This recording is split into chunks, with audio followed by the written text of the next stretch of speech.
काय हो, तुम्ही ऑफिसला नाही गेला? तुमच्याशी बोलते. हळू बोल. माझं बाळ आजारी आहे, उठेल. तुमचं बाळ? माझं कोणी नाहीये का तो?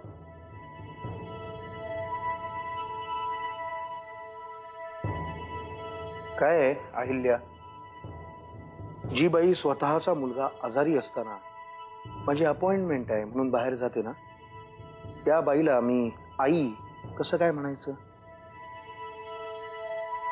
मला माफ करा, मला खरंच माहिती नव्हतं त्याला एवढा ताप आहे. अहिल्या, त्याला ताप किती आहे हे महत्वाचं नाहीच आहे. आपल्या बाळाच्या चेहऱ्यावरचं हसू दिसेनाचं झालंय, हे आपल्याला स्वतःला कळायला हवं. आत्याबाई, आलीस ग? कसा काय झाला प्रवास? ठीक झाला. खरं म्हणजे तू सुद्धा राहायला हवं तसं आणखी काही दिवस. मी म्हणत होते तुला, पण नाही ऐकलंस माझं. मी राहणारच होते, 4-5 दिवस राहायचं म्हणूनच तिकडे गेले होते मी. पण मध्येच ती भवानी माई भेटल्यावर सगळा उत्साहच गेला माझा. करमेच ना तिकडे म्हणून तडक इकडे निघून आले. तू उगीच जीवाला घोर लावून घेतेस बघ. अगं तुझा फोन आल्यावर मी सुद्धा विचार केला.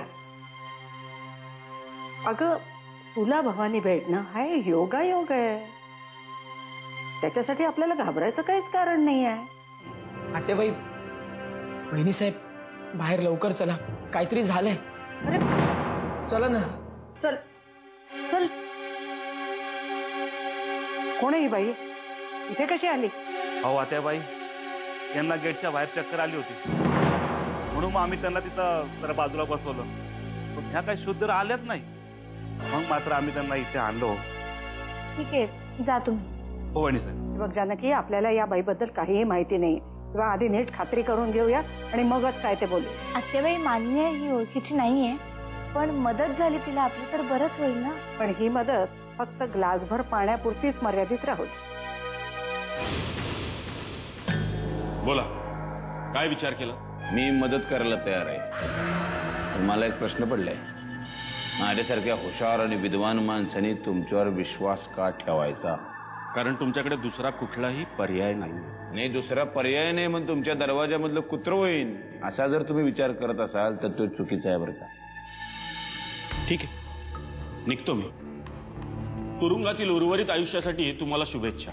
अहो साहेब बसा. टाइमपास करायचा असेल तर माझ्याकडे वेळ नाही. खारघरमध्ये 22 नंबर सेक्टरमध्ये 11 नंबर बिल्डिंगमध्ये 1 नंबर फ्लॅटमध्ये अशा काही गोष्टी ठेवलेल्या आहेत मी जमा करून, दादाच्या संदर्भातल्या. त्याच्या सगळ्या काळ्या धंद्यांचे पुरावे गोळा करून एक फाईल बनवून ठेवली आहे. ही फाईल जर ज्याच्या हाताला लागेल की नाही, कळलं ना, तर बोलायची गरज नाही. आपण मी जानकी, त्यांची बायको, आणि ह्या आत्याबाई. तुम्ही नका काळजी करू, बसा तुम्ही. पांडू दादा, त्यांच्यासाठी सरबत घेऊन या. जी वहिनी साहेब. अगं आता कशाला बरं वाटतंय ना त्यांना, मग जाऊ देत ना त्यांच्या घरी. जा बाई, जा तू. आहो आत्याबाई, सरबत पितील आणि मग जातील ना त्या. म्हणजे कसं, रस्त्यात परत चक्कर वगैरे नको ना यायला. बरं, सरबत प्या आणि मग जा. बसा ना तुम्ही. बघा, तुमच्याविषयी बरीच तक्रार ऐकली मी.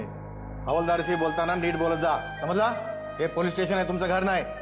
हो साहेब, माझ्यावरचा गुन्हा अजून सिद्ध झालेला नाही, त्यामुळे मी गुन्हेगार नाही.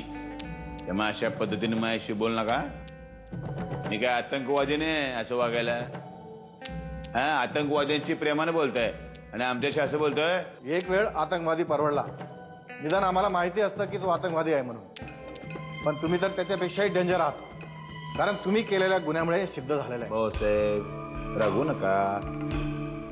नरसिंह किल्लेदारला भेटायची इच्छा आहे. माझा निरोप फक्त त्याच्यापर्यंत पोहोचवा, विनंती आहे माझी. ठीक आहे. निरोप मिळाल्यानंतर त्याला बरोबर कळेल का भेटायचंय ते.